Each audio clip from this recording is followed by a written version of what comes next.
Good evening. We are bringing in a few extra chairs. Does everybody have a place to sit down?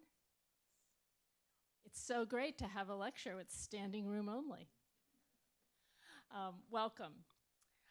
This is Lexington Senior Services and Lexington Goes Purple, first of 3 lectures for Alzheimer's Awareness Month.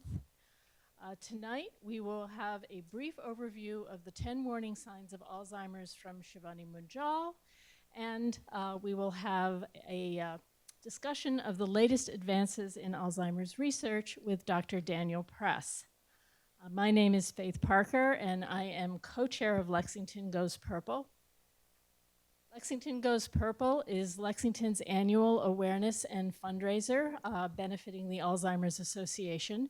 We are now in our 9th year. We take place every May and June, and we sponsor a series of activities that are designed to raise funds or raise awareness or both. And we are under the auspices of the Longest Day program of the Alzheimer's Association. The Longest Day is a nationwide program in which individuals, teams, and communities gather and select an activity that they enjoy and conduct it as either an awareness raiser or a fundraiser to benefit the Alzheimer's Association. We have several activities planned for this year, and I'm just going to go through them briefly before turning the mic over to Shivani. First, it's not too late to get your very own Lexington Goes Purple lawn sign. If you go to bit.ly Lex Purple lawn sign, we will sign up, we will deliver it to your front yard, and we will come back and pick it up by the end of June. And it's a great way to show your support for dementia patients and their caregivers in our community. We are once again partnering with the Lexington Field and Garden Club to plant purple flowers in the flower beds around Lexington Center. And we are also partnering with Waterstone Senior Living and the Monroe Center to create purple brick borders for those flower gardens.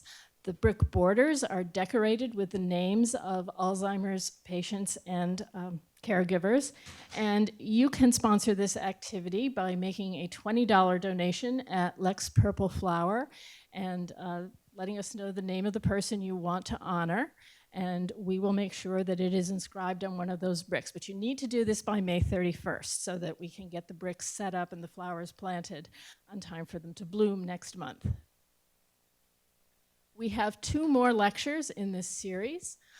The next one will be a week from today, Wednesday, June 4th, 5:30 p.m. at the Community Center. And it will feature Lainey Titus-Samant, Senior Advocacy Manager at the Alzheimer's Association, who will give a high-level view on priorities for a structured family caregiving benefit. She will be joined by Liz McCarthy, who will talk about navigating the caregiving system in this country, including what the new Medicare guide benefit looks like in Massachusetts. And then on Wednesday, June 11th, also at the Community Center at 5:30, Josh Obader will do a presentation on responding to dementia-related behaviors. This program addresses what are very commonly occurs in dementia patients, which is difficult behaviors, difficulty in communicating their needs, and it will give you tips on how to interpret the behavior that you are seeing, how to respond with care and compassion, and to recognize when more help is needed. On Saturday, June 7th, our Purple Puppy Promenade is coming back. We will start at 9:30 at Hastings Park. If you have a dog, dress he or she in purple and bring it to Hastings Park. You'll be able to parade around and show off their tricks and skills. We give out prizes for the best tricks and the best costumes. And this year, we will be joined by 2 special guests, Lexington Police Department resource dogs, Maisie and Watson will be joining us, as well as the Arlington Pet Food Pantry. We have a new initiative this year. We are partnering with Knit, Tuck, and Purl, the new knitting shop in Lexington Center, to create a community blanket. And you can participate in this if you're a knitter. You can obtain a kit at Knit, Tuck, and Purl with curated colors, create squares that you return by June 30th to contribute to the blanket. The kits are $30, and the proceeds benefit the Alzheimer's Association. And other ways you can help us out, you can support us at bit.ly/LexPurple. All donations go straight to the Alzheimer's Association. You can display a poster at your place of business or a lawn sign in your front yard. You can join in some of our activities, and you can follow us on Facebook. Now I'm going to turn the mic over to Shivani Munjal. And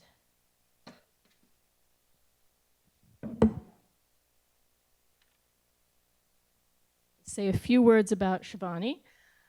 She is a community volunteer with the Alzheimer's Association, and she is the founder of ProVital Senior Placement and Care Solutions. ProVital helps families navigate options for home care, independent living, assisted living, and memory care to find the most suitable solution, a service that is greatly needed if you are caring for a dementia patient.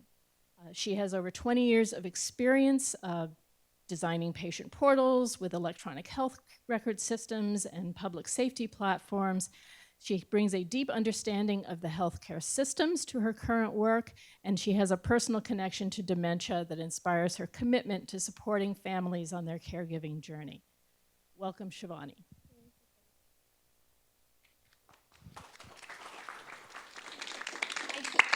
Good evening, everyone. It's great to be here. I must say, about 20 minutes ago, this room was pretty empty. So it was nice to see everyone pour in right on time. So I also volunteer with the Alzheimer's Association. I'm actually one of their community educators. Today, I'll be talking about the 10 signs of dementia. And at the back table, there are these bookmark-looking things which have all the 10 signs that I'm going to be talking about. So feel free to pick one up. There's also these business cards which have the Alzheimer's Association's 24/7 helpline. It is a helpline that really is available 24/7. You call, somebody will answer the phone within like less than 30 seconds, and you will get a live person. I've had people call in the middle of the night because their mom or dad is ready to go swimming and it's snowing outside and they don't know how to manage that situation, and they can help guide you through those situations, and somebody will stay on the phone with you. You can also ask them a variety of questions. There's PhD level clinicians and other folks that are available. So that's also on the back table. So please, if you need those cards, please pick them up. And one more housekeeping item. There is a sign-in sheet. I will pass around another blank one. If you can please fill out your first name, last name, email address, and whether you would like to stay connected with the Alzheimer's Association, that would be great. I know many of you have already signed up or signed in, so no worries, just pass it along if you've already done this part. So thank you for that. So I know I only have about 10 minutes, and I'm kind of standing between Dr. Press's presentation, so I'm going to try to go as fast as possible. Usually, this session usually takes from 60 to 90 minutes, so we're really doing a very abbreviated version today. All right, so typically we go through a story of a family, which I'm going to skip over for today, and we're going to start right here. Just, I think this clicker works better.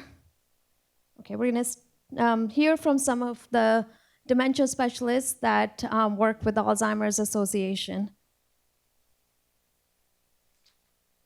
Dementia is the umbrella term for an individual's changes in memory, thinking, or reasoning. There are many possible causes of dementia, and Alzheimer's is the most common cause. Other causes of dementia are vascular dementia, which is marked by changes in the blood flow in the blood vessels in the brain. Dementia with Lewy bodies, identified by specific brain changes throughout the brain that include the buildup of a protein known as alpha-synuclein. And frontal temporal dementia, which is marked by brain cell loss in the front sections of the brain or the frontal lobe. Each type of dementia may have distinct characteristics to cause specific behaviors in the individual. But there is also some overlap in behaviors among the types of dementia. More than 100 years ago, Dr. Alzheimer described specific changes in the brain, what we now call the formation of plaques and tangles. Alzheimer's is a progressive brain disease that's marked by these key changes and impacts memory, thinking, and behavior. The brain has three main parts: the cerebrum, the cerebellum, and the brainstem. Each one plays a role in how the body functions. Alzheimer's disease causes nerve cells to die, which leads to brain tissue loss and causes loss of function and communication between cells. These changes can cause the symptoms of Alzheimer's, such as memory loss, behavioral issues, problems with thinking, planning, and at the end stage, swallowing. It's important to know what the warning signs of Alzheimer's are and to be on the lookout. We know that we change over time, and the warning signs of Alzheimer's can be warning signs of a number of things, but when you see those in yourself or in someone you care about, it's important to check it out, to consult with a doctor to find out what you're dealing with. Some of the things that can look like Alzheimer's may be other treatable conditions. If it is Alzheimer's, you still want to know as early as possible, because that gives the person and the family time to plan, time to make decisions, and it also gives the person with the disease a voice and allows them to say what they want. So we'll start with the 10 signs, and they're all listed here. And one thing that was mentioned at the end of the video is, it's important to plan early and watch out for these signs as soon as possible, and get the professional medical advice when you're starting to see those signs in your loved one or even in yourself. So we'll be going through each of these 10 signs, but the main point we want to bring out here is what is normal aging versus what is a sign for concern. Because we all have a little bit of a memory loss as we age. So hopefully, going through these will show you how to kind of differentiate between the two. Okay, so the first one, and we're gonna try to run through these quickly. Memory loss that disrupts daily life. So forgetting important dates or events, asking the same question over and over again. We all rely on memory aids these days, but what's versus a typical age-related change is that you forget whether it's Tuesday or Wednesday, but then you remember it later. Whereas somebody with dementia, those memories or that level of reasoning is, it's kind of gone. Okay, so number 2 is challenges in planning or solving problems. So everyone, makes occasional errors, but for those that have dementia, will have trouble following common things like, following a recipe or concentrating on tasks that they used to be able to do. We're gonna listen to someone who actually is facing that. So I was probably spending 4 to 5 times more time preparing for something than I did, say, 5 or 10 years ago, because of I would lose my thought, I'd lose my focus, I'd get anxious, I wouldn't get to sleep. I was thinking I was in my sleep, I was thinking about what I was anxious about, which was I was trying to remember, which was I was trying to prepare, which I was trying to do. So it was really a vicious circle of, so I was able to control it a lot, so that people wouldn't see things and there weren't things to be seen. It's what was disturbing me was what effort I had to put into to do the things I used to do more easily.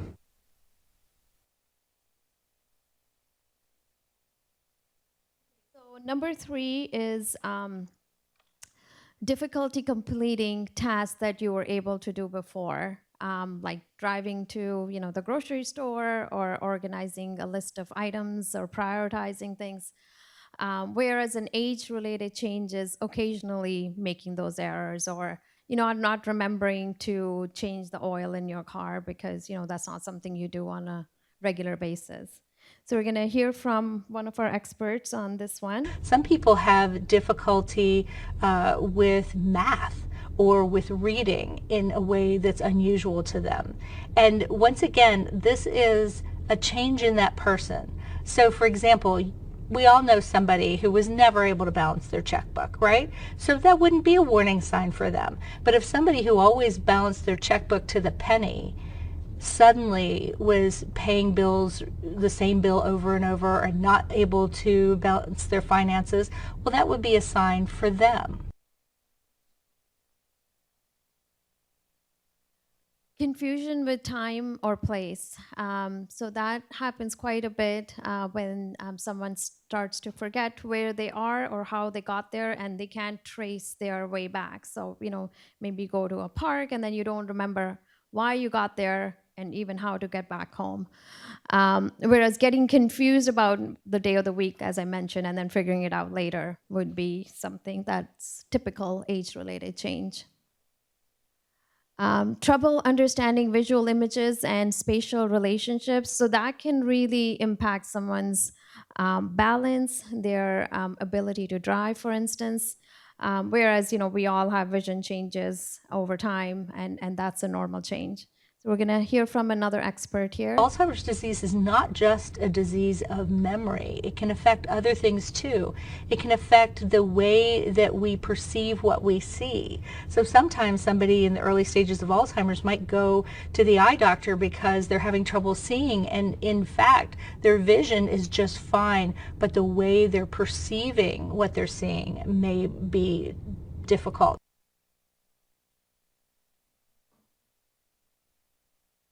New problems with words in speaking or writing. So that is something that I've witnessed with a lot of folks that I work with.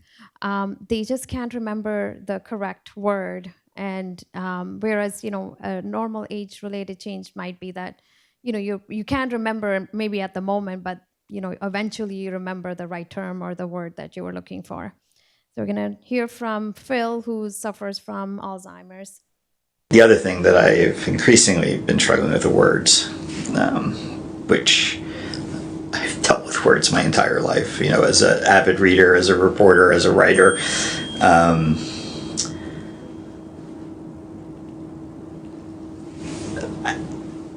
I struggle with them now. So we saw how he's, even in the video, struggled with the right term that he was looking for. Misplacing things and losing the ability to retrace steps. That can be a huge problem because, sometimes folks with dementia think, they are being, somebody took their belongings because they just didn't, or maybe they misplaced them totally in a totally different place that they don't. So we're going to hear from an expert on this one as well. So some people wonder if, if they lose their keys or their glasses or their purse, is that a sign of Alzheimer's? And one thing that I would say about that is, for most of us, we might misplace something, but then if we retrace our steps, we can usually find it. We can usually remember. For a person with Alzheimer's, sometimes they're not able to retrace their steps. Sometimes that memory is just gone. And so when they do find their keys next to the phone because they got interrupted by a phone call when they were coming in, they set their keys down in an unusual space, so there they are next to the phone.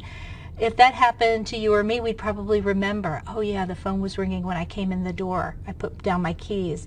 The person with Alzheimer's might not remember. They might wonder who's moving their keys around because they never put their keys by the phone. So that's just a little bit of a difference in some of the dynamics with losing things in Alzheimer's.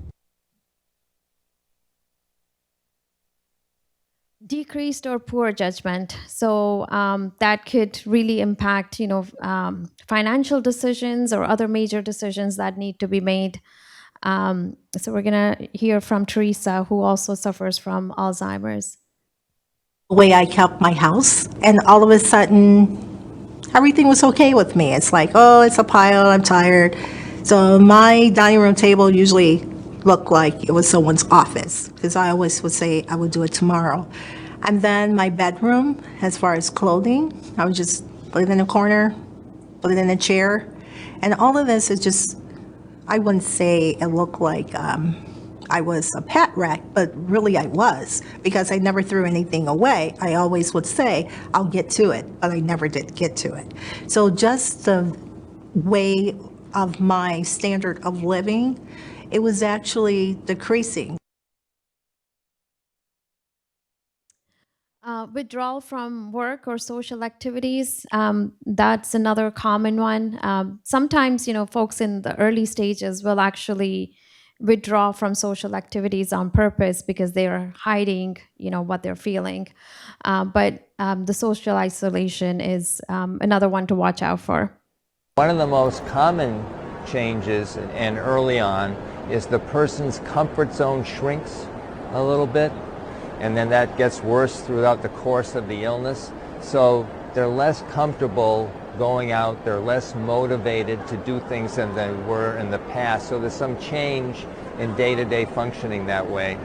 I think people also lose confidence in their cognitive abilities, because they may not recognize someone or know their name or find the right word, and they'll feel awkward, and they don't want people to notice that, so they feel more comfortable at home or in situations with family where they're very, very comfortable with that wouldn't concern them.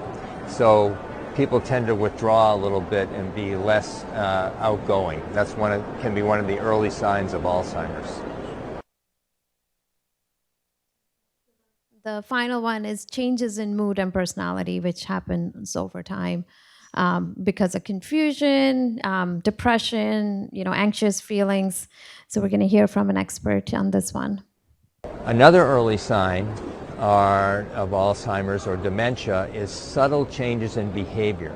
So all of a sudden, the family may notice the person is more easily irritated, or more impatient, or a little moody, or have a shorter fuse, or more anxious.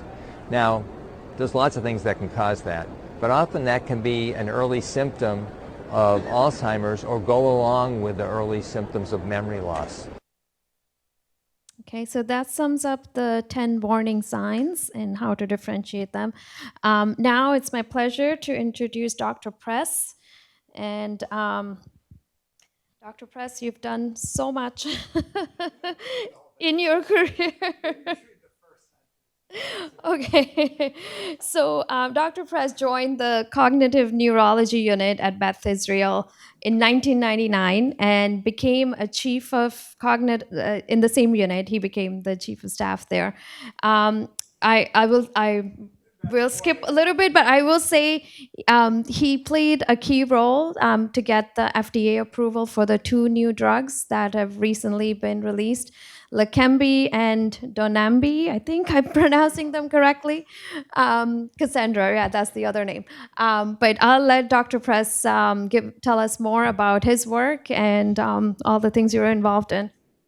Sounds good. Thank you very much. Let me just make sure everything works before I try to get started.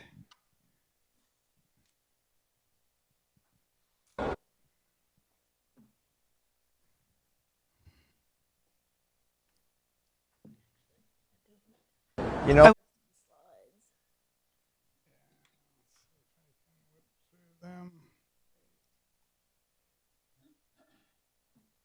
See a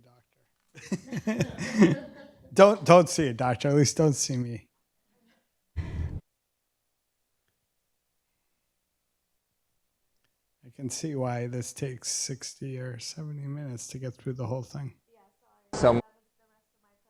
Yeah, it's all good. When I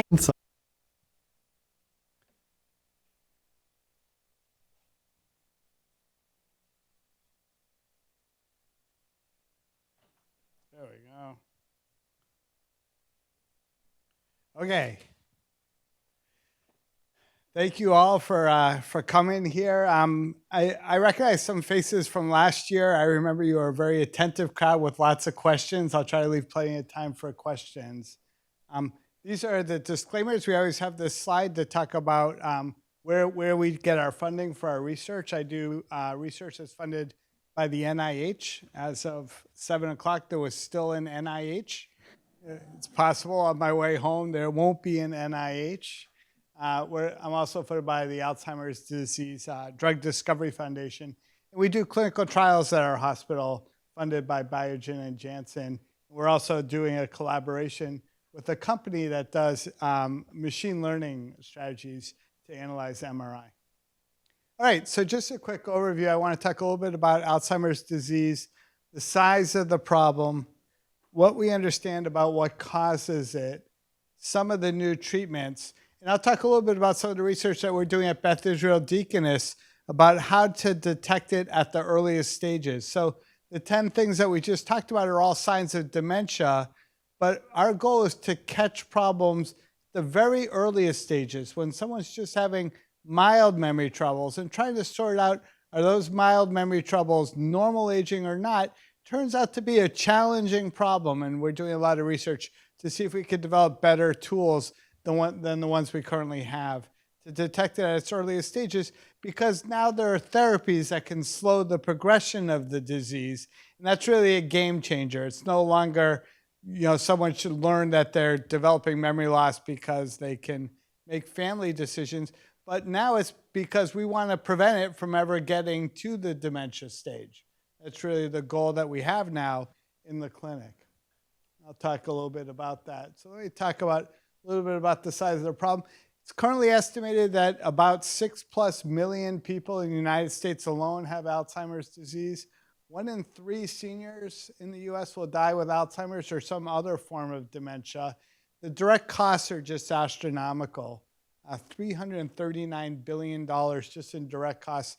And there's been 18 billion hours of unpaid care supplied by families and caregivers for people with Alzheimer's disease in the United States. So the size of the problem is mammoth. Let me start off by saying Alzheimer's disease is due to, we believe, let me start with a we believe. I'm now going to stop saying we believe and start talking as though I actually know what I'm talking about. It's a little bit hypothesis, but there's pretty good evidence, as Maria Carrillo said in the video, that Alzheimer's disease is due to 2 proteins that misfold and build up in the brain. One is called amyloid, and the other is called tau. Amyloid and tau, these are the 2 proteins. And the first question you might ask is, well, why do these proteins misfold, and why can't we get them out of our brain or clear them out? And I'll talk a little bit about how we actually can clear them out, at least a little bit. But part of the reason why there's so many more people with Alzheimer's disease now is people are living much longer than we ever have through human history. So here's some, I find just amazing data. In the Bronze Age, the average lifespan was 18. In classical, I'll just mention, people who try to follow a paleo diet, they were living to be 18. I'm not sure that's the diet that you really want to pin your hopes on. But even in the early 20th century, 1900, the average lifespan was only 30 to 40. Even if you accounted for women dying in childbirth and infant mortality, it was unusual for people to live to be the age of all of us in this room. And now the current world life average is 67. And in fact, it's not 67. The first time I made this slide 15 years ago, it was 67. It's now 73. So it's literally going up at, almost as we speak. For the first time on our planet, there's more people walking around over the age of 65 than there is under the age of 5. So there's many more people living much longer for these proteins to be building up. And there was never any evolutionary pressure to get rid of these proteins because it really didn't matter to the human species because no one was living old enough to develop these disorders. So this is a slide, this is a pathology slide from a patient who I followed in life who kindly gave her brain for research after she passed away. And it shows the 2 main pathologies of Alzheimer's disease. This is an amyloid plaque, And this is a tau tangle inside of a neuron. Now, when I give this talk to residents or fellows, we talk about why it's important that amyloid is outside of neurons and it's in the regular brain tissue. And tau is inside neurons.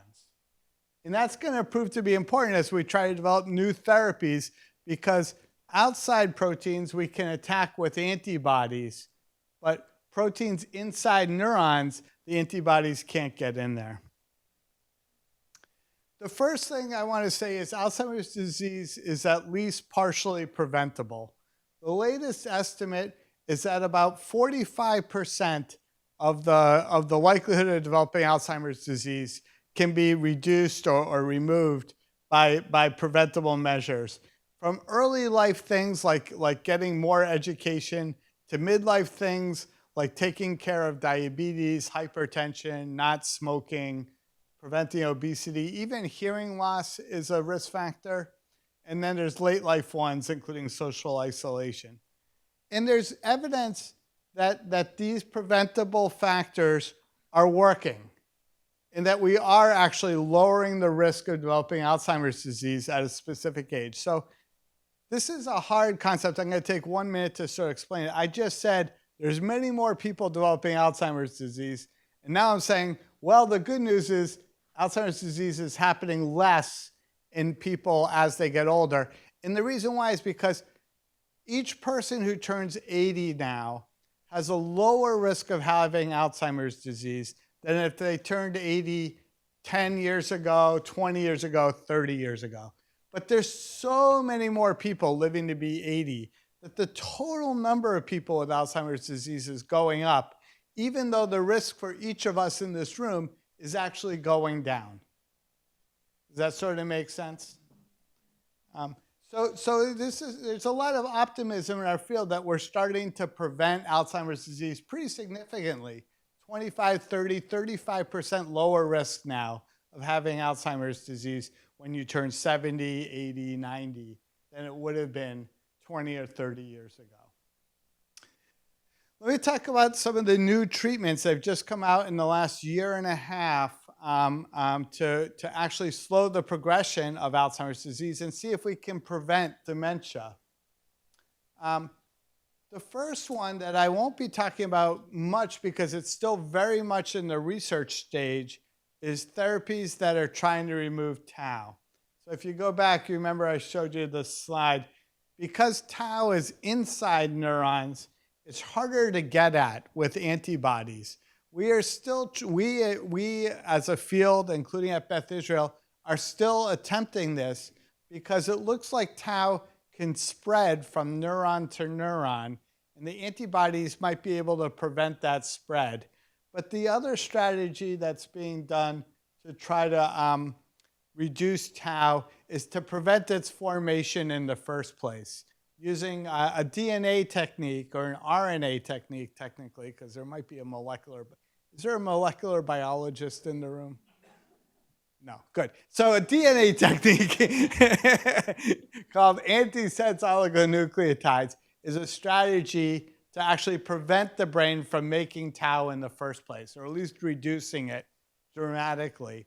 And this therapy has now been shown to at least work in the earliest phases of testing in humans, called phase 1. Every drug has to go through 3 phases of testing. The phase 1 test of an anti-tau therapy for the first time showed that we could reduce the amount of tau in the brain. That therapy is now in phase 2 trials. We should be hearing about those phase 2 trials in the next 6 months or so. And if it's positive, then it'll go into the 3rd phase of testing where we test it in many hundreds, maybe 1,000 people, and make sure that it's truly safe and effective. But the therapies that we currently have are actually 2. One is called, I'm going to use generic names. I'm allergic to the brand names. Lecanemab and donanemab. Lecanemab was the very first one that was approved a year and a half ago, and donanemab is the one that just got approved about 6 or 8 months or so ago. These medicines are complicated, and let me just talk through both of them. The first is that they are not cures. They only slow progression down by about 25 or 30%. So the analogy that I use, the way that I think about it in my own head, is if you picture Alzheimer's disease impairing cognition and it getting worse and worse over time, like a car rolling down a hill. If that car were rolling down the hill at 40 miles an hour, these medicines slow the car down to 30 miles an hour. They don't stop the car doesn't go back up the hill, but they do slow it down by about 25 or 30%. And the reason why we're so excited as a field is for the first time we discovered there's a brake pedal in the car. We're not pressing that brake pedal nearly as hard as we would like, but at least we're finally getting started and slowing this down. Put another way, my team has cleared me to say the following. These therapies absolutely, positively work a little bit. And I think it's important for us to keep that in mind, that these are not cures, that people will go on these therapies and continue to get worse, but not get worse as fast. They're also, yeah? The question is, do they work better than diet? If you add up all the lifestyle things combined, it's probably about equal. It would probably be about equal, like diet, exercise, staying active mentally, staying active physically. I would bet in a horse race it would be pretty close. These medicines also have to be given by infusion. That means you have to come to the hospital every 2 weeks or every month to get the therapy for about a year or a year and a half. While they only slow things down, this is a person on placebo getting worse over time, and this is a person on lecanemab also getting worse, but not as fast.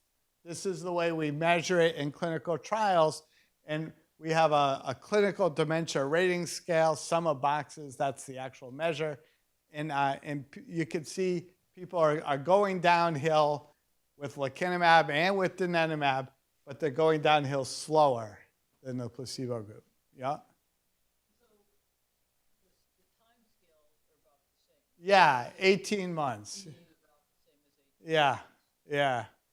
The adjusted mean change in the one scale goes from 0 to 3, and in the other one, it only goes down by 1.5.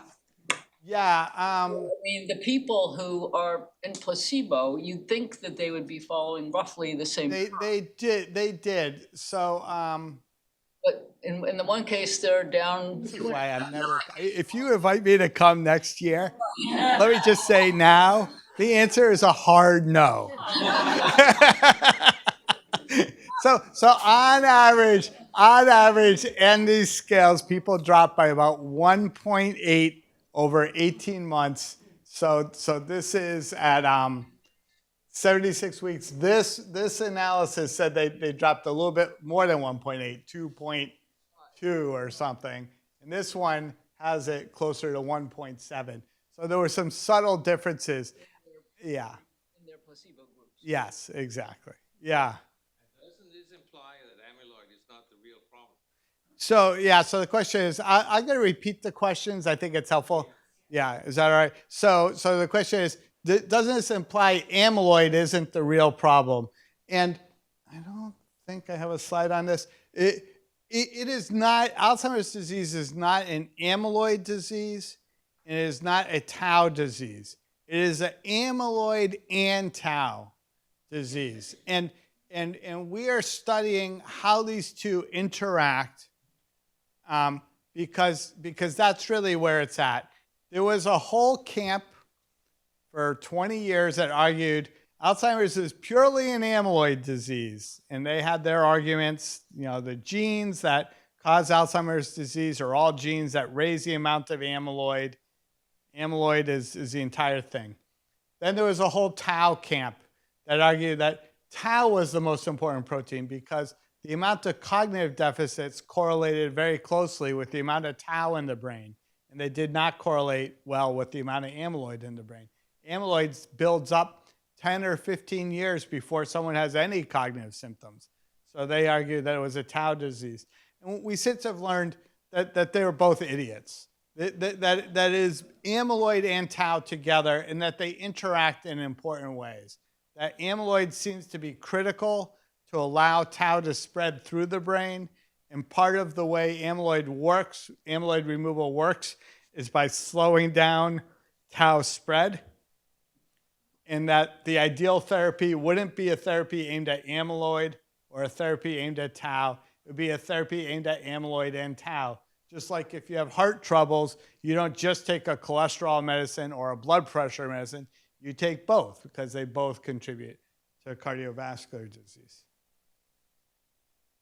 Okay, so while these medicines only slow things down a little bit, they do a fantastic job of removing amyloid. I mean, they remove most of the amyloid from the brain. In fact, our first patients who have gone through this therapy, some of them have gotten follow-up amyloid PET scans, and there's no more amyloid left in the brain. But to your point earlier, there's still tau in the brain, and tau may still be spreading, but it may be just spreading more slowly. It also can have side effects. The main side effect that we worry about is inflammation in the brain called ARIA, or amyloid-related imaging abnormality. And this is some MRIs of what ARIA looks like. This is ARIA in one of the patients at our own hospital. On the right hand are some examples from the literature. And the risk of ARIA is about 15 or 20% or so with these therapies.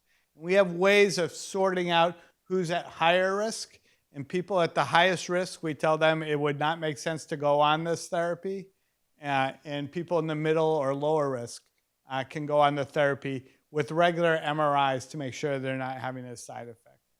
So I think I've made it, yeah? Research on people that have blood thinners, that are on blood thinners, because I know that was Yeah. So the question is what about people on blood thinners?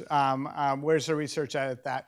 It is probably only a little bit of a safety concern if someone's on a blood thinner. But many people who are on blood thinners are on it for something called atrial fibrillation or irregular heartbeat. And there's other ways for them to come off the blood thinners. There's new cardiac treatments for atrial fibrillation. So we often work with our cardiology team. We see if someone can actually come off of their blood thinner. The main risk of blood thinners isn't so much that it will cause any of these side effects, but if someone were to have ARIA and be on a blood thinner, we worry that it might then lead to more bleeding. So can I ask? Yeah. The one has roughly twice. Yeah, I want her removed. Aren't we in a police station? Aren't we in a police station? Isn't it a police? Okay. But you need to invite me to your talks to the residents or whoever. Yeah, exactly. So the question is, didn't you notice that the donanemab group is almost twice as high as lecanemab? I mean, you're absolutely right. It turns out that there's a way of dosing donanemab to make it safer that reduces the risk significantly.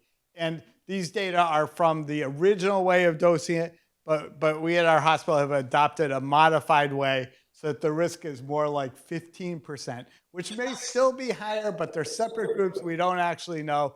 There's not been sort of a randomized trial to compare them. But you're absolutely right. Donanemab had the worry in our own hands that it had a higher ARIA risk. And it's only because of this change in dosing that we now feel that it's And with half the frequency. Yeah, exactly. So it turns out that the change that you need to make it safer is pretty small, but it can be given more safely. So we formed we believe that we think we are the first hospital in Massachusetts to give these therapies. We're not exactly sure, but we were one of the first, and we now have been giving it regularly. This is called the consort diagram. Shows that 162 people have been evaluated in our hospital for the therapy. 62 have started infusions. 51 are still on it. More than a couple now, about 8 or 9 have finished the therapy. and there's a number who are still waiting to start. And we have had huge challenges in dealing with the volume of people who want to go on this therapy. Even when I describe it as I have, to be honest about how modest the slowing is, there's a lot of people who rightfully say, well, I'll take 30% slowing. And so we've overwhelmed our own system with infusion capacity, but the picture is improving, but it is still a problem. Yeah. When you say completed therapy, is there an end point to it? Yeah, it's another Another one. another nation heard from.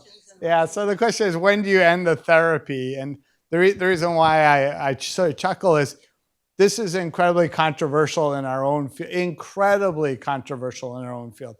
There is no data after 18 months. Most of the amyloid will have been removed. There's no data that staying on these therapies afterwards makes sense. But the company that Biogen, Eisai have argued that people should in fact stay on the therapies potentially indefinitely, and we don't see that as being backed up by data. So we stop after 18 months. And we don't know quite what to do with how to follow people afterwards. We do know that amyloid will start to reaccumulate after it's been removed, but very slowly, very, very, very slowly. And honestly, I think that the next therapy for people after the amyloid has been removed would be a tau therapy, if we can get there, if we can move the field along quickly enough. Yeah, go ahead. So have you, going back a couple of slides, have you made the test long enough so that you see a plateau in the effect? Yeah, so the question is, if you follow people out longer than 18 months, what happens to the curves? The reality is, in a clinical trial, after 18 months, the trial is done, and the person is told, you're no longer in the trial. And there is what's called an open label extension, which means you can stay on the therapy if you would like. And if you're in the placebo group, you could go on the therapy. But once that blind has been broken, you can't really collect data on whether it's effective or not anymore, because there's no group to compare it to. So without a placebo group, without a group that's going down at that rate, you can't really see anymore. Okay. So I want to talk a little bit about some of the research that we're doing at our own hospital, at least assuming the NIH is still there. We'll be doing this research. And this is research that we've been doing in collaboration with Maurice Smith, who's at the Harvard School of Engineering and Applied Science. And he's really the math genius who I work with, who's done a lot of the data analysis. And I've been collaborating with him for a number of years now. So I want to talk about a stage of memory loss that these therapies are perhaps best aimed at, and that's mild cognitive impairment. So we talked about the 10 signs of dementia, where you're no longer able to do some of your day-to-day functions. You can't manage the finances. Maybe you're having trouble driving. Mild cognitive impairment is the stage before that, where you have more memory loss than is normal for your age, but you're still able to do most of your day-to-day functions. Maybe they're a little bit more challenging, but you're still able to do them. Here are the criteria. You do not yet have enough cognitive symptoms to meet dementia, but you have a memory worry. You have generally preserved cognitive function and generally preserved activities of daily living, but your memory is worse than it should be.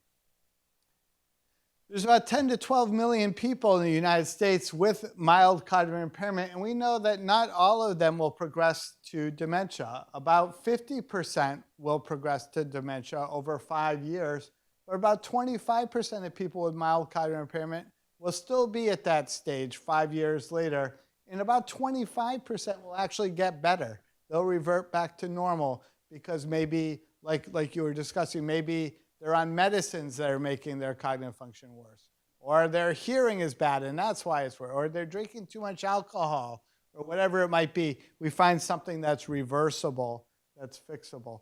And this is really the stage where we want to try to catch things, because the earlier we can catch it, the better we can slow things down.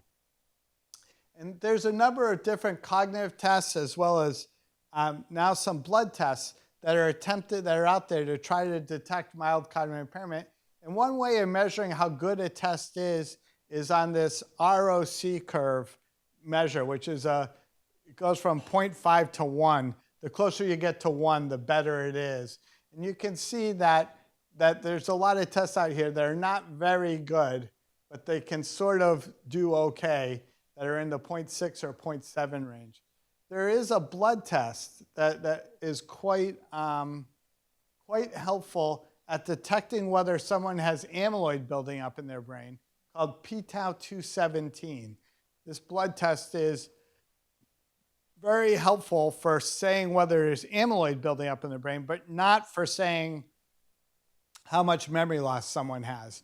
The test is only very poor at determining whether you have mild cognitive impairment, or you're cognitively normal, or you have more memory loss than that. But it is helpful for predicting whether a fancy amyloid PET scan would be positive. And this test costs $200, and an amyloid PET scan costs $6,000. So this is a huge advance for us to be able to order a test pretty routinely after talking with someone and counseling them about what a positive test or a negative test would mean. But I want to talk about cognitive tests, because mild cognitive impairment is by definition a cognitive impairment. It would seem a cognitive test might be the best way to detect it. And the first really battery sort of test that was developed was the mini mental status exam, developed by Marshall and Susan Folstein in 1975.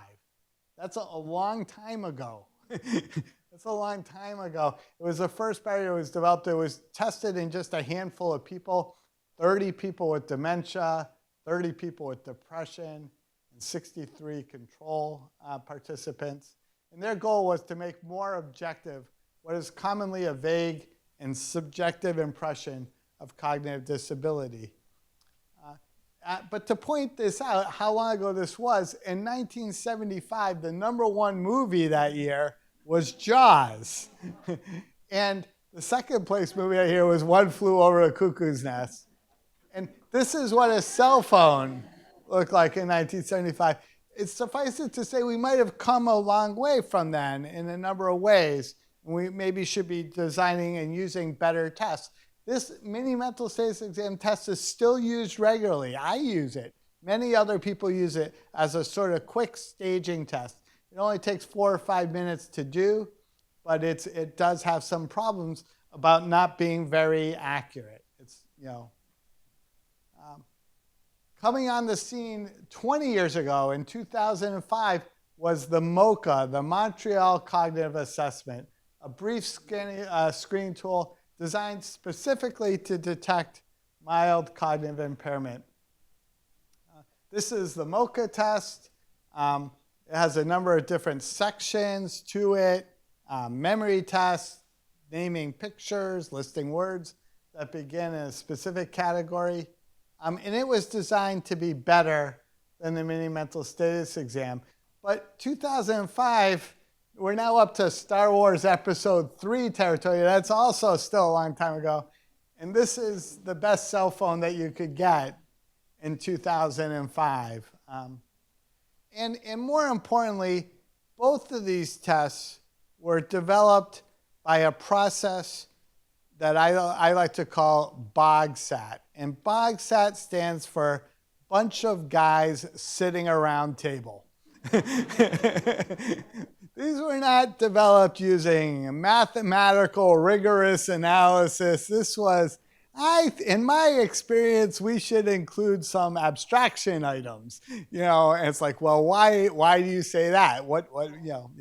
And so we have been working, Maurice and I have been working on developing tests the opposite of BOGSAT by using large databases and math to figure out how we can create a better test that works quickly and more accurately to detect mild cognitive impairment. So we did a huge analysis using a huge database called the NAC database. It's the National Alzheimer's Coordinating Center database. It has data from 25,000 people. There's a chance that someone in this room has contributed data through some study to the NAC. It has been collecting data for 30 years or so. It's a fantastic resource that we have leveraged like crazy to try to develop a better test. What we did is we started off with the one part of the MoCA, the Montreal Cognitive Assessment, that works best, which was the memory test. We then saw what tests could we add to that to make it better and better and better. And in fact, listing words in a specific category, repeating a short story that only takes a couple minutes, and having a caregiver or care partner answer a quick questionnaire about 10 items. This combination of 4 things dramatically improves on the MoCA, where the ROC goes from 0.81 or 0.82 up to 0.89, which is getting a lot closer to 1, which is perfect. But the more amazing thing is, if you then say, how well does this test do in predicting whether someone will go on to develop bigger cognitive symptoms or dementia, there it works extraordinarily well. The ROC value is now up to 0.95. And these 4 items work just about as well as the clinical, the clinician can do looking at all the data. So in these NAC databases, the clinician looks at every single cognitive test, the MRI, and they say, I think you have mild cognitive impairment, at risk for going on to develop dementia, or I think you don't. These 4 items combined work as well as or slightly better than that clinician. And here's an ROC curve that goes all the way up there is ideal. And this test, this combination of 4 items works extremely well. And we're working on publishing this. This is under review right now at a journal. Fingers crossed I can stop doing these tests here. This one I would like to stop doing. This one I'd like to stop doing. So that we can have better tests. And more importantly than me doing it is for us to create tests that primary care doctors can use. Because when we're talking about screening 25 or 30 million Americans over the age of 65, that's not going to be done by neurologists. It's definitely not going to be done by cognitive neurologists. It's going to have to be done by primary care doctors.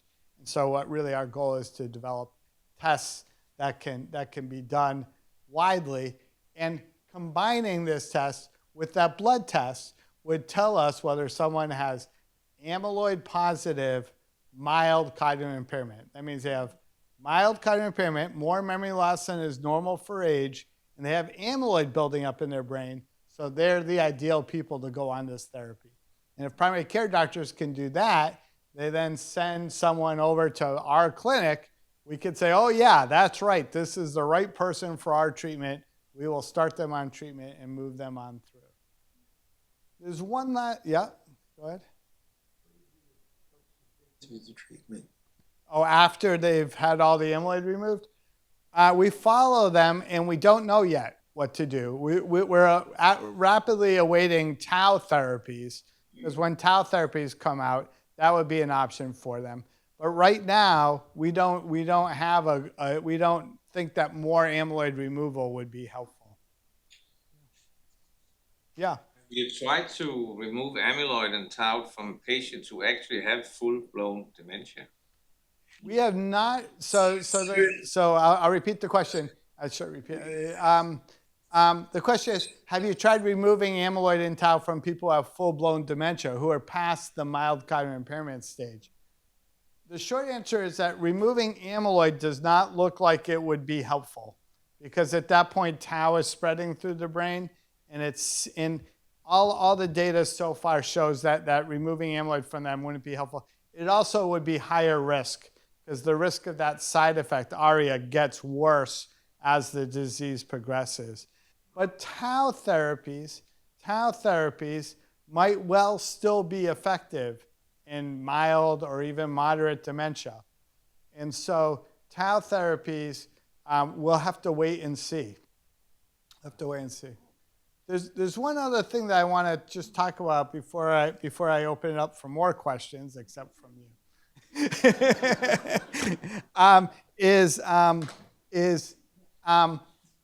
The other way to think about this, rather than thinking about it more at the more advanced stages, what happens if you go earlier? What happens if we find the people who have amyloid building up but don't have any symptoms at all? I'm 65, I feel like my memory is fine, but my mom developed Alzheimer's at 80. My dad developed it at 85. What can I do? You go for a test and we say, oh, bad news, amyloid is building up. Good news, you are cognitively normal, but your risk of developing Alzheimer's disease in the next 10 or 15 years is higher, right? Could you go on one of these medicines and remove amyloid before you have even the onset of symptoms? You get back to my car rolling down the hill analogy. What happens if you remove amyloid before the car's going down the hill? Right? Those studies are ongoing right now. There are 2 trials, Trailblazer 6 and Ahead 3-4, 2 large clinical trials that are studying that exact strategy. They have found people between the age of 65 and 80 who don't have even mild cognitive impairment, who are cognitively normal, but have amyloid building up in their brain. And they're testing whether we can remove amyloid and prevent mild cognitive impairment from even starting. The pre-Alzheimer, the pre-dementia stage. And the hope is that this is something that I've been talking about and thinking about for 15 years, but it is now getting closer. The hope is that we can mimic almost like the way we can prevent colon cancer. When you turn 50, you get a colonoscopy. If you have a polyp, you have it removed, you never develop colon cancer. Is it going to be when you turn 60, you get an amyloid test? If there's amyloid building up, we remove it, and you never develop mild cognitive impairment, let alone dementia. That future is we are actively trying to get there now. Like maybe by analogy, the boats have left the shore to get to that island. We don't know if they're going to get there. A storm could still sink those boats, but they have left. Those studies are underway now. So I would say the 2 biggest places where I'm most excited about our field is, 1 is in those preventative trials, and 2 is in tau therapies. Can we get tau therapies so that we have something beyond just amyloid therapies to try to slow this down? So I'll start taking questions. Yeah, go ahead. I've heard about a study called the ABATE study. They're studying a vaccine. Yes. So does that apply to the general population at all? It's still very early. It's in phase 1 testing, and so we're going to have to wait a little while. There are 85 therapies that are in phase 2 or phase 3 clinical trials in Alzheimer's disease. 85. And that is one that is not yet in phase 2 trials. But because it's going on in Boston, it's gotten a lot of news. We'll have to see. Yeah. Can you say more about what it is? It's a vaccine that's intent on reducing inflammation in the brain. It was originally developed for multiple sclerosis, but they're testing it in Alzheimer's disease as well. Yeah. I saw on television the other day that Mass General was doing a sniff test. To test on the sense of smell. Yeah. So smell is reduced a little bit in Alzheimer's disease. It's reduced much more in Parkinson's disease, and especially in Lewy body dementia. So there's a lot of research going on in whether we can detect Lewy body dementia by a loss of sense of smell. It's not as good for Alzheimer's disease. People with Alzheimer's disease when you test their sense of smell, it is reduced a little bit, but not nearly as much as people with Parkinson's disease. Yeah, in the back. Shingles vaccine. Yeah. So connection there and. Yeah. So the question is about shingles vaccines. There's been some research on this. And there have been really very interesting studies that are, they call them experiments of nature, which means they weren't done in the usual way of a randomized controlled trial, but like in Scotland, they announced that if you turn 65 as of July 1st, you can get a shingles shot. But if you turn 65 June 1st, you can't. So there's like a whole cohort of people who are born in June and didn't get the vaccine, a whole cohort in July who did, and the only difference seems to be when they had their birthday. And the people who got the shingles vaccine had a significantly lower rate of developing Alzheimer's disease, on the order of 15 or 20%. So that's awfully intriguing, and I think it's one more reason to get a shingles vaccine. But there's a couple little problems with it. They used a different vaccine than we currently use now. But it is encouraging. It is encouraging. And it works. It's unclear exactly how it would work and why it works. But there's been 2 of these experiments of nature studies now, both of which showed a reduction in the risk. So I put that under the long list of things that one can do to prevent Alzheimer's disease is to get your shingles vaccine. I have a couple of questions. One is the difference between Alzheimer's disease and dementia. What is the difference? Yeah. Question. Yep. I can only remember one at a time, Sue. So I'm going to answer that one first, and then you ready? So the question is, and this is a common one, what is the difference between Alzheimer's disease and dementia? Dementia is the term for when someone has a progressive cognitive disorder that is bad enough that they can't do all their independent activities of daily living. Alzheimer's disease is the most common cause of dementia, but there are other causes of dementia as well, such as Lewy body dementia or vascular dementia. So dementia is the big umbrella. Alzheimer's disease is one big part of it, but not the only thing that can cause dementia. How does the therapy work? Like you said, it was Cal or something like that. How did the therapies work? Are they? Oh, yeah. So the question is, how do the therapies work? So let me take a step back. Broadly speaking, there's 2 kinds of therapies for Alzheimer's disease. There's therapies that can help the symptoms, but don't slow the disease down.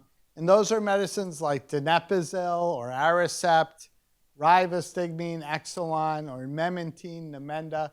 And those medicines we've had for 15, 20, 25 years. And then there's medicines that can actually slow the progression of the disease, although maybe only partially. And those are medicines like lecanemab and donanemab and some of the other ones that we're trying to develop. But right now it's just lecanemab and donanemab are the 2 that can actually slow things down a little bit. Yeah? So you mentioned or listed depression as one. Yeah. Is that because, I mean, maybe they don't understand the link, but how much of that is just brain, something about the brain, or have they linked it at all to treatment of depression with drugs? I'm curious. Right. So the question is, is depression a risk factor for Alzheimer's disease, and what's the nature of the link?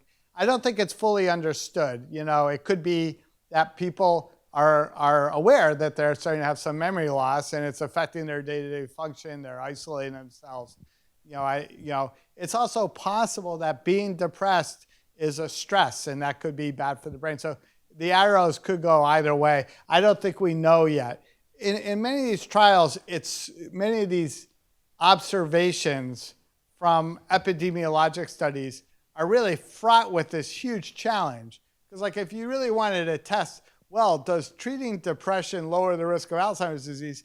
You got to get 100,000 people, of whom 50,000 say, oh, I'll just stay depressed for science. And the other 50,000 say, okay, I'll go on the therapy. And then we follow the 50,000 and say, okay, I'm still depressed. And so that study is never going to get done. So some of these things from epidemiologic studies, it's almost impossible to sort out exactly how it works. Okay, yeah. What percentage of the research is done in the United States and overseas? And if you get your funding pulled, are you moving to overseas? Yeah. I don't know the exact number. So the question is, how much of the funding for this kind of research is done in the United States versus other countries? I would say that the United States has the largest research budget, of any country. But there's certainly other countries that do. And I'm not planning on moving, but it is not a crazy notion. There will be a brain drain on our country because Canada and France and China and many other countries are well aware that the future is through research and development, not by looking backwards. Yeah.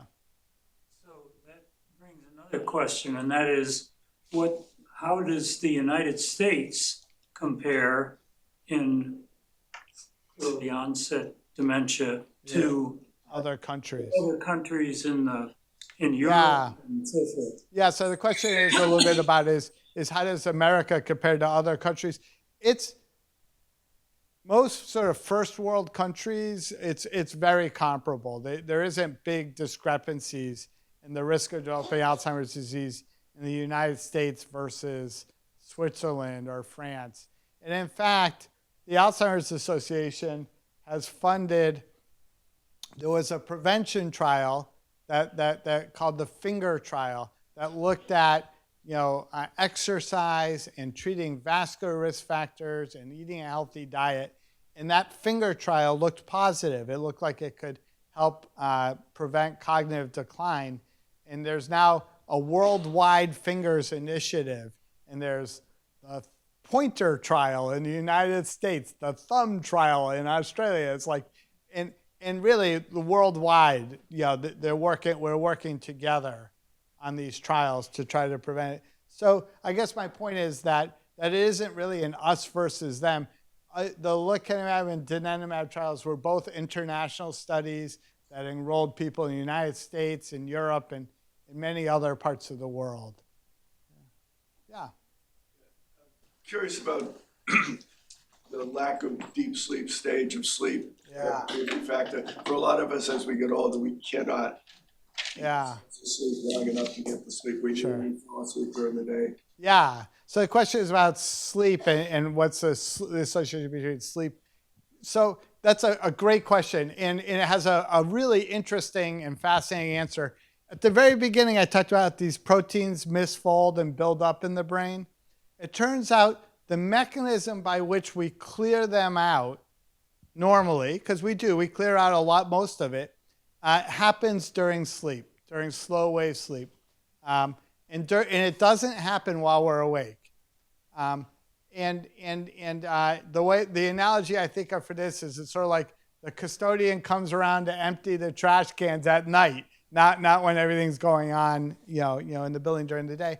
And for instance, people who have sleep apnea, there's a failure of that mechanism. It's as though the custodian can't get into the building. And it turns out that when people with sleep apnea use their CPAP, it then opens things up again. And there's a ton of research going on in how we can try to improve this clearance during sleep by improving the quality of sleep, by improving the amount of slow wave sleep. So it's a very attractive option to try to remove these proteins through the normal system that we already have called the glymphatic system. That's the name for it. It's like the lymphatic system, but for the brain. The brain doesn't have a lymphatic system, but this group in Sweden, this woman whose name I can't pronounce, discovered this pathway in the brain to remove these proteins, and it's been a real boon and breakthrough. Yeah. What do you do with patients who've been through the lecanemab studies? Yeah, good question. The question is, what do you do after you've completed the lecanemab therapy? And we recommend lifestyle interventions, exercise, eating a healthy diet, staying active mentally. And we're desperately trying to develop tau therapies is really the goal. Yeah.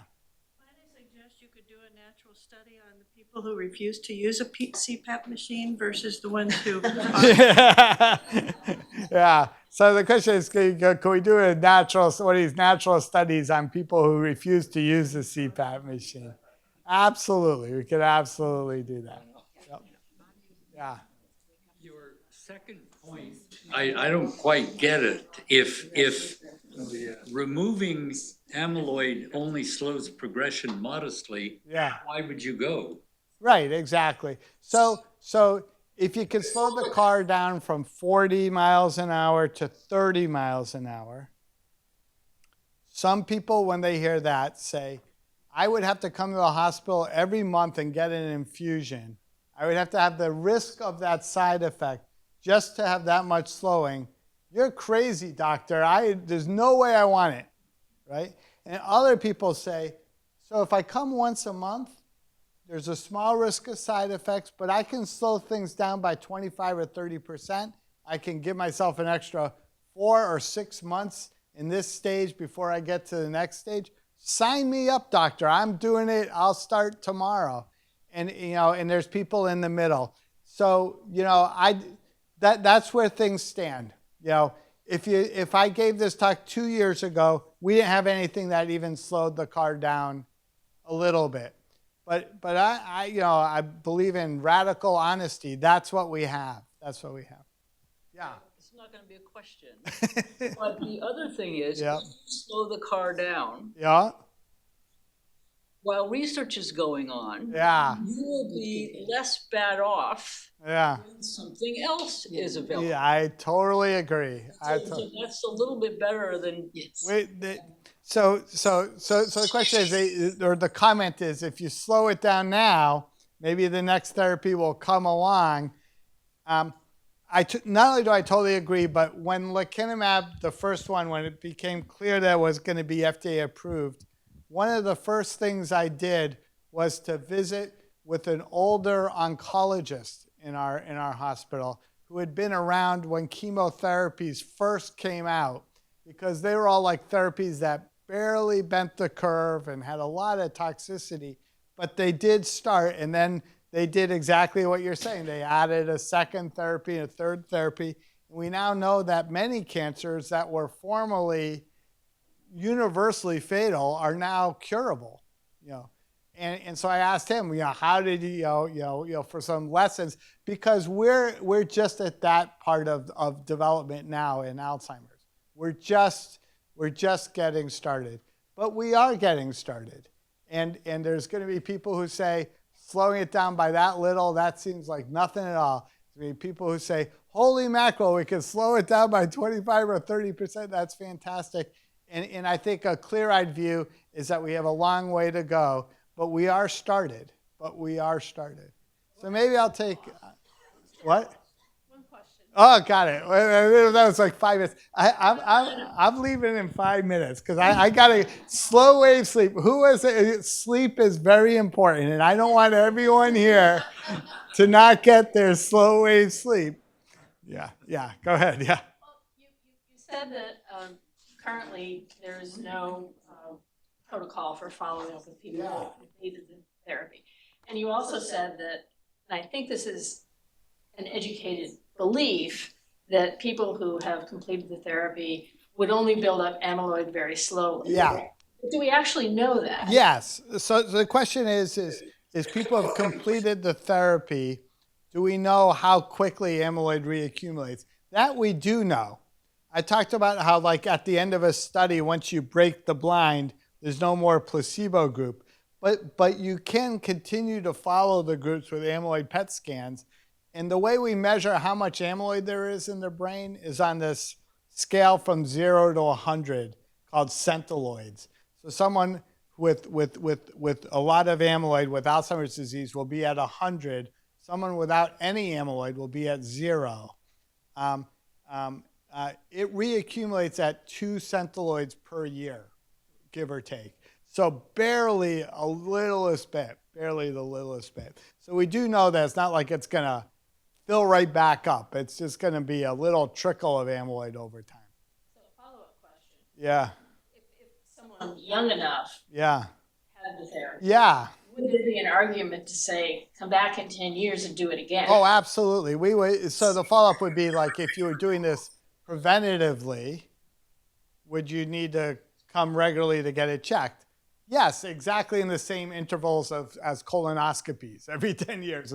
Yeah. So I think the analogy holds. Just like you get a single colonoscopy doesn't mean you never need another test.